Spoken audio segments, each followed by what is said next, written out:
semuanya, balik lagi bareng Mihu di sini. Oh ya, kali ini Mihu akan bawain alur cerita Donghua yang berjudul Battle Through the Heaven versi kedua ya. Mihu ingatin sekali lagi kalau ini full spoiler sesuai novel.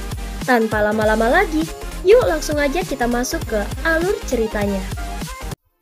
Melanjutkan dari kisah sebelumnya. Pertempuran 10.000 tahun yang lalu menutupi langit dan matahari. Itu mengumpulkan orang-orang yang disukai surga dari seluruh alam semesta untuk bertarung melawan ras iblis yang terisolasi dari ribuan dunia. Itu berlangsung selama 10 tahun. Pada akhirnya, dunia dakian kita mengorbankan semua orang kuat dan mati-matian membakar semua vitalitas mereka sendiri untuk menyegel ras iblis yang keji. Untuk menunda invasi dunia dakian kita oleh ras iblis, kita melawan balik dengan sekuat tenaga. Dan akhirnya menimbulkan kerusakan parah pada iblis dan mengusir mereka keluar dari dunia dakian. Dalam pertempuran itu, kami meremehkan kekuatan para iblis, menyebabkan dunia dakian kami menderita kerusakan yang parah. Orang kuat utama kami di dunia 1000 besar membakar kekuatan hidup dan menyegel ras iblis. Tetapi ras iblis adalah keberadaan yang paling puncak. Jadi bahkan jika semua kekuatan hidup dibakar, itu tidak akan mati dalam arti yang sebenarnya. Adapun segel reinkarnasi, itu memilih pewaris untuk mewarisi kekuatan mereka sendiri atau tanam segel reinkarnasi lain kali untuk melawan ras iblis dari luar wilayah. Ini adalah asal dari segel reinkarnasi. Meskipun orang kuat teratas dari ras iblis di luar wilayah disegel, namun kekuatan segel hanya mungkin bertahan selama 100 tahun. Dan semua ras iblis ekstrateritorial akan kembali. Pada saat itu dunia ini hanya bisa mengandalkanmu. Ucap Kaisar kuno Tause. Dia memandang Xiaoyan di depannya dengan ramah seolah dia telah membuat keputusan. Apakah kau ingin berlatih Feng Jue yang asli? Ucap Kaisar kuno Tause memandang Xiaoyan dengan serius. Di gerbang batu yang lebar, beberapa sosok berdiri di dalamnya. Feng Jue yang asli. Semua pencapaian Xiaoyan di benua Daoqi tidak dapat dipisahkan dari teknik kultivasi Feng Jue. Meskipun tidak terlepas dari usaha dan ketekunannya sendiri, siapa yang bisa mengatakan bahwa tidak ada teknik Feng Jue yang asli? Tuan, tolong beritahu aku. Meskipun Xiaoyan masih tidak tahu apa yang disebut Tuan Feng Jue yang sebenarnya, dia berada di benua baru yang tidak dikenalnya ini. Hanya kekuatan adalah jaminan terbaik. Dan karena dia harus membangkitkan leluhurnya untuk menemukan klan dan kekasihnya. Kekuatan adalah yang paling penting, jadi Xiaoyan setuju tanpa berpikir. Pada saat ini Xiaoyan melihat ada gulungan misterius di tangan Tause tiba-tiba tanpa alasan. Pada saat ini Xiaoyan melihat ada gulungan misterius di tangan Tause. Melalui gulungan itu, Xiaoyan merasakan api aneh di tubuhnya dan bahkan hal-hal yang lebih dalam di tubuhnya menjadi lebih gelisah. Semua ini tampaknya disebabkan oleh gulungan di depannya. Tuan, apa ini? Ucap Xiaoyan bertanya sambil menahan kejutan kuat di hatinya. Berpikir bahwa tuannya Tause pasti tidak akan menyakitinya. Ini adalah penghakiman pembakaran yang sebenarnya. Ucap Tause berkata dengan jelas. Feng Jue yang asli. Pada saat ini hati Xiaoyan sangat terkejut.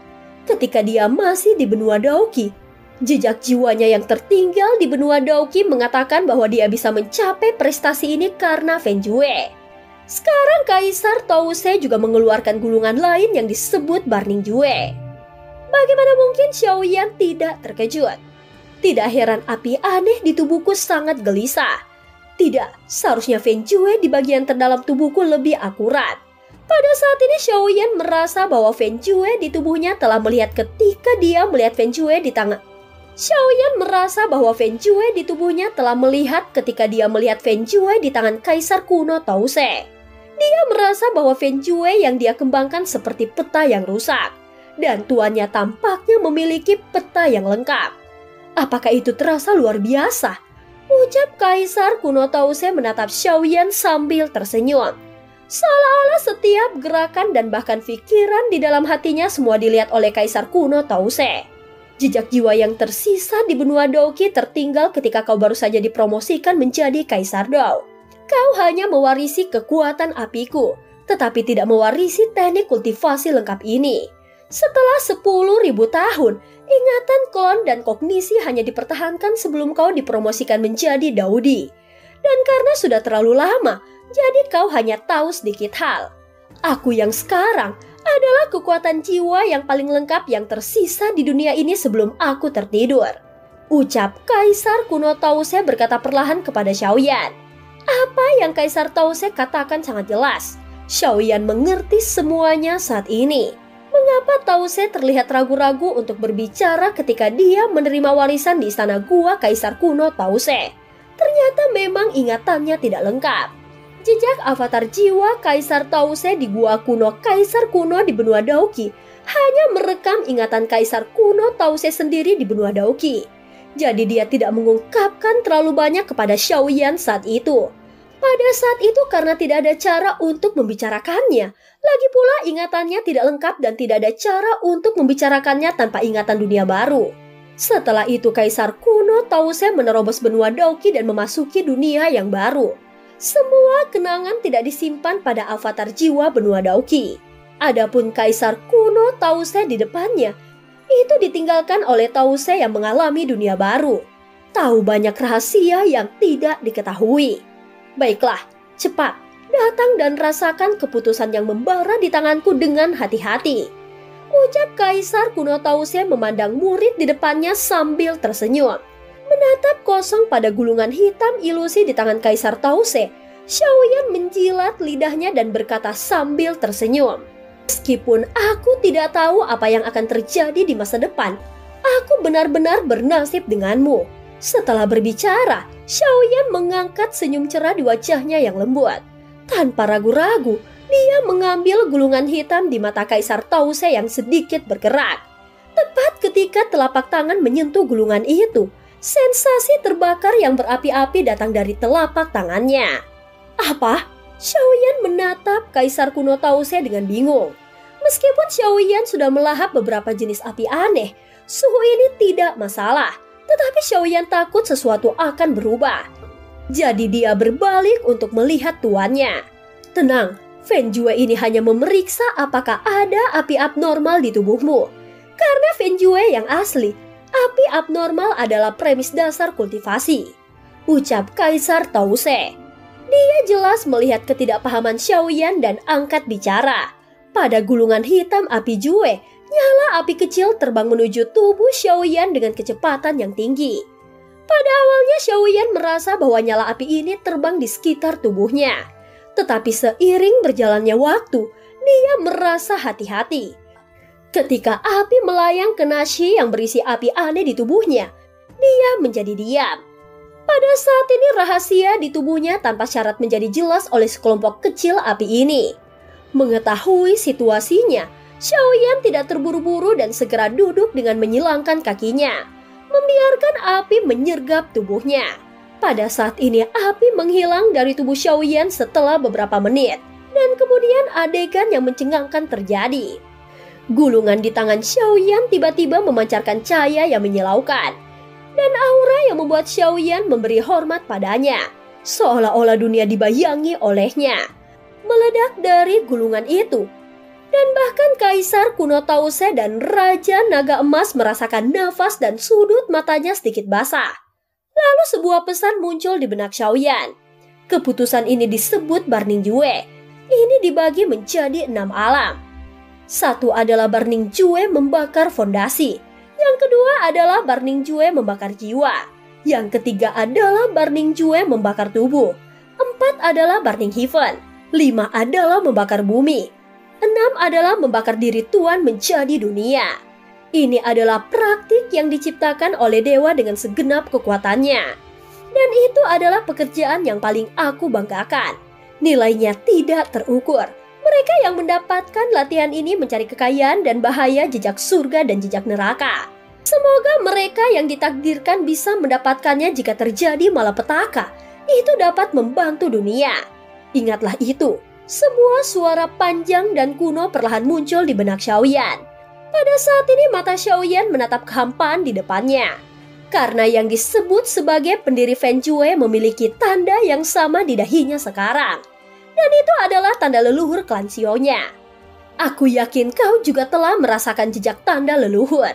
Aku hanya bisa memberitahumu sekarang bahwa pendiri Feng Shui memang memiliki hubungan yang mendalam dengan klan Xiao-mu. Tetapi jika kau ingin menemukan klanmu, kau harus menjadi lebih kuat. Melihat akhir meditasi, Kaisar Tause bertanya kepada Xiaoyan yang baru saja membuka matanya. Aku harus mencari tahu apa yang terjadi. Pada saat ini pikiran Xiaoyan penuh dengan pikiran. Sebelumnya karena garis keturunan Daudi keluarga Xiao-nya tiba-tiba jatuh. Dan kemana orang-orang benua Daudi telah pergi. Banyak misteri yang tidak diketahui masih perlu ditemukannya sendiri. Kaisar Tause jelas tahu sesuatu, tetapi dia tidak menjelaskannya kepada Xiaoyan. Jadi premis dari semua ini adalah untuk memiliki kekuatan yang kuat. Pada saat ini Xiaoyan menghela nafas dengan emosi. Dan Feng Shui yang tertanam dalam benaknya berpikir sendiri. Memang, akhir yang merupakan awal yang baru. Benua Daoqi tempat kita berada hanya dapat dianggap sebagai dunia yang lebih rendah. Jika kau memiliki kekuatan yang cukup, kau akan dipromosikan ke bidang atas ini. Kau juga harus tahu beberapa pendiri Feng Shui dalam dialog antara kau dan dirinya. Kau harus memanggilnya Shizun. Kaisar kuno Tause merindukan melihat gulungan hitam dan membungkuk diam-diam. Tuan, dia pasti eksistensi paling puncak di dunia yang hebat ini bukan? Tanya Xiaoyan. Dewa primitif. Yang baru saja terdengar di benaknya seharusnya adalah guru tuannya Tause. Dia adalah tuanku sendiri. Apa yang sebenarnya kau pikirkan adalah bahwa saat itu aku adalah nyala api yang lahir di antara langit dan bumi. Dan aku tidak ada hubungannya dengan dunia besar ini. Aku baru saja memasuki benua Kaisar Dao. Dan aku menyebabkan banyak masalah karena aku tidak tahu aturan di sini. Tetapi aku beruntung bertemu tuannya. Jika bukan karena dia, aku tidak akan ada hari ini. Lebih baik kau tidak tahu banyak hal. Dan kau secara alami akan tahu kapan waktunya yang tepat. Ucap Kaisar Tause mengucapkan beberapa kata dengan jelas. Kelembapan sudut matanya tidak bisa menyembunyikan rasa rindunya kepada tuannya. Dan kemudian dia dengan cepat mengubah mulutnya seolah-olah Xiaoyan telah menemukannya. Karena kau sekarang telah memperoleh penghakiman pembakaran yang lengkap, itu telah memenuhi keinginanku. Dan guru akan memiliki penjelasan ketika dia bangun lain kali. Ucap Kaisar Tause menghela nafas dalam-dalam. Tetapi ada satu hal lagi yang membutuhkan bantuanmu. Atau sebuah misi, tetapi itu mungkin cara terbaik bagimu untuk menjadi lebih kuat. Ucap Kaisar kuno Tause tiba-tiba memandang Xiaoyan dan Raja Naga Emas dengan serius. Perintah guru harus dipatuhi. Guru, tolong katakan. Xiaoyan mengepalkan kedua tangannya dan menghormati Kaisar kuno Tause. Kau harus mengumpulkan api suci, dan semakin banyak maka semakin baik. Karena itu terkait dengan garis keturunan keluarga Xiao dan perang masa depan. Tidak nyaman bagiku untuk memberitahumu secara detail. Tetapi Xiao Jin akan membantumu. Ingat, kau tidak boleh mengaktifkan dan menggunakan pola klanmu jika kekuatanmu belum mencapai level bertarung dengan makhluk abadi. Ucap Tause berkata dengan sungguh-sungguh. Baik guru, Xiaoyan merasakan jejak darah dari fluktuasi Feng Shui. Dan apa yang dikatakan tuannya sepertinya benar. Yang kedua dari permintaanku adalah apakah kau melihat Raja Naga Emas di depanmu? Ucap Tause tiba-tiba berkata dengan rasa bersalah. Dan jelas ada rasa lain dalam suaranya. Tause, kau adalah saudaraku. Kau tidak perlu menyalahkan dirimu sendiri seperti ini. Karena itu adalah keputusanku. Aku tidak pernah menyesalinya. Ucap Raja Naga Emas berkata kepada Kaisar kuno Tause. Pada saat ini mata Raja Naga Emas melihat Kaisar kuno Tause dengan tegas. Ketika dunia 1000 besar kita mundur, jika kau tidak memimpin klan naga untuk mendukung, di mana akan ada tulang naga sepertiku? Jinlong, kau memperlakukanku seperti ini. Dan itu adalah tuduhan pengkhianatan terhadap seluruh klan. Aku benar-benar merasa kasihan. Kali ini, aku akan membiarkan muridku Xiaoyan menebusnya untukmu. Aku benar-benar minta maaf untukmu. Mata Kaisar kuno Tause penuh dengan rasa bersalah. dan ada sedikit permintaan maaf di mulutnya. Saudaraku, Xiaoyan bergumam pada dirinya sendiri. Sepertinya ada hubungan yang mendalam antara Tuan dan Raja Naga Emas. Jinlong, kau tidak perlu berdebat denganku. Dengarkan aku. Guruku dan aku telah menanam segel reinkarnasi, dan kita akan bangun di pertemuan berikutnya. Tugas paling mendesak sekarang adalah dirimu. Kau harus terlebih dahulu menyusun kembali tubuhmu, dan kemudian pergi ke klan naga untuk menghapus tuduhan, dan memulihkan kekuatanmu ke puncak untuk mengatasi bencana berikutnya. Tuan meramalkan sebelum dia tertidur bahwa waktu berikutnya mungkin yang terakhir. Kakak yang baik, ini adalah keberuntungan terbesar memilikimu dalam hidup ini. Kali ini, tugas muridku untuk melindungimu. Ucap Kaisar kuno Tause terdengar lembut di benak Jinlong. Setelah menghibur saudara baiknya, Kaisar Tause terus berbicara dengan Xiaoyan. Dua tugas berat ini akan diserahkan kepadamu. Xiaoyan, kami percaya bahwa kau akan berhasil. Ketika kau berhasil, itu akan menjadi waktu bagi kami untuk bangun. Ketika saatnya tiba, kami akan menciptakan kembali kemuliaan bersamamu. Dan kami akan menemanimu membunuh klan iblis dari luar wilayah. Ucap Kaisar kuno Tause memandang Xiaoyan dengan penuh harap. Jinlong, kau harus tinggal di sana dan membantu Xiaoyan di masa depan. Sebuah cincin yang tampaknya sederhana di jarinya jatuh ke tangan Xiaoyan. Cincin ini disebut cincin api Kaisar, dan ada juga sekitar 100 kaki ruang di dalamnya. Ada beberapa pil obat lain dan keterampilan bertarung yang telah aku pelajari. Ada juga pesona luar angkasa untuk pertolongan pertama. Saat menghadapi musuh yang tak terkalahkan, hancurkan dengan cepat dan kau dapat melarikan diri. Selain itu, aku juga menyimpan klon jiwa dalam misi penting yang aku sebutkan, dan beberapa rahasia yang ingin kau ketahui. Ketika kau mengumpulkan api aneh yang sesuai atau kekuatanmu mencapai tingkat yang sesuai, kau akan mengetahuinya secara bertahap. Ketika kau cukup kuat, kau dapat mengetahuinya dengan menyentuhnya dengan jiwamu. Ingatlah untuk menyimpan cincin ini dengan aman. Ucap Kaisar Tause berkata dengan sungguh-sungguh kepada Xiaoyan. Lihatlah ruang 100 zang di dalam cincin. Ada banyak hal dalam bahan gulungan obat. Hati Xiaoyan sangat terkejut. Melihat ruang 100 zang di dalam cincin, ada banyak hal dalam bahan gulungan obat dan hati Xiaoyan sangat terkejut. Ruang biasa untuk menerima cincin itu hanya beberapa meter. Umumnya ada orang spesial yang lebih baik. Hanya yang terbuat dari bahan khusus yang memiliki ruang lebih dari 10 kaki. Jika ruang 100 kaki ini dilelang di daratan, adegan seperti apa itu?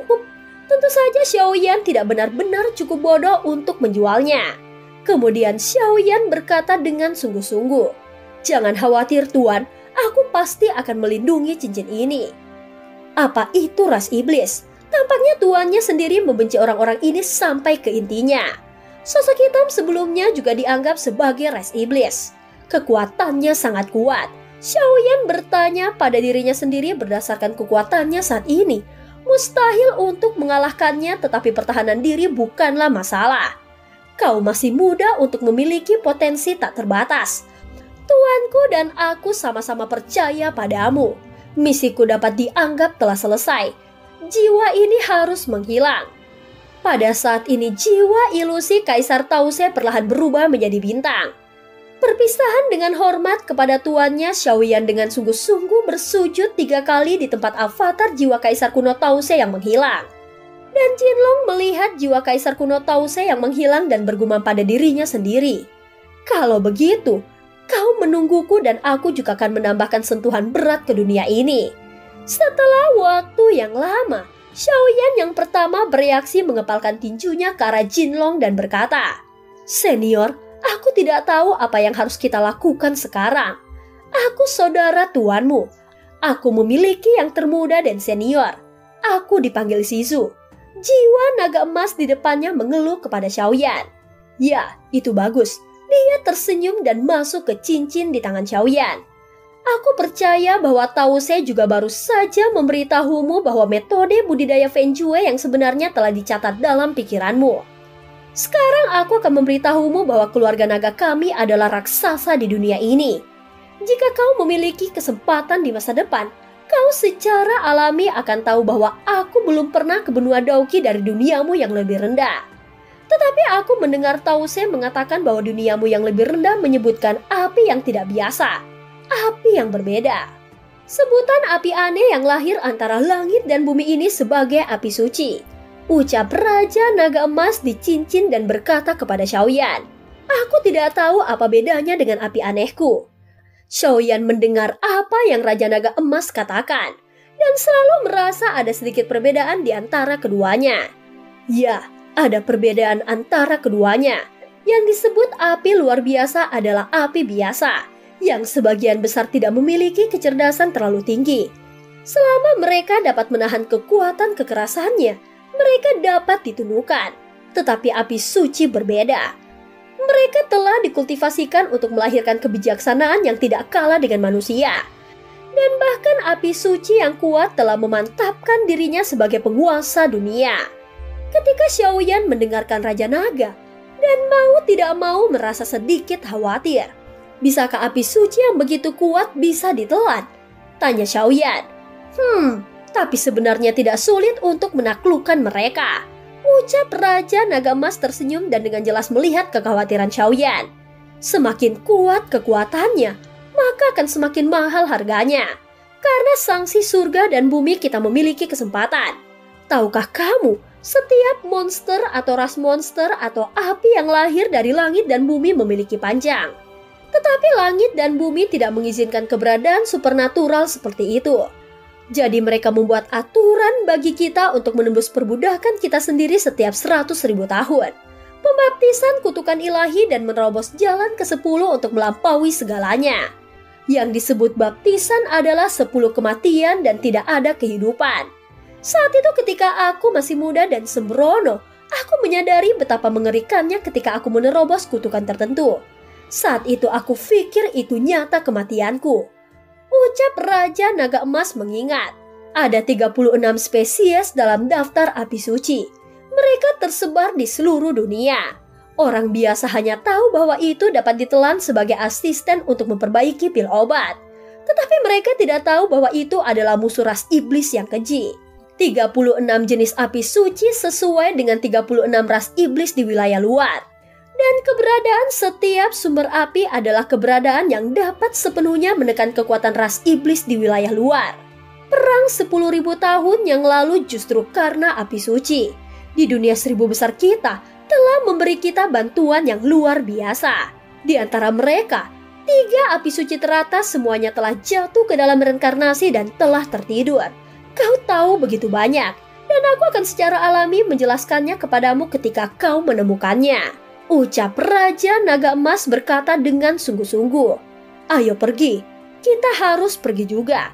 Dan membawamu untuk melihat dunia yang hebat ini. Ucap Raja Naga Emas memandang Xiaoyan sambil tersenyum. Pada saat ini segera tanpa basa-basi lagi, dia melangkah keluar dari gua kuno. Dunia dakian, biarkan aku Xiaoyan datang menemuimu. Ucap Xiaoyan melihat ke kejauhan dengan tegas. Dan cerita pun berakhir. Terima kasih udah dengerin Mihu dari awal sampai akhir ya. Sampai jumpa.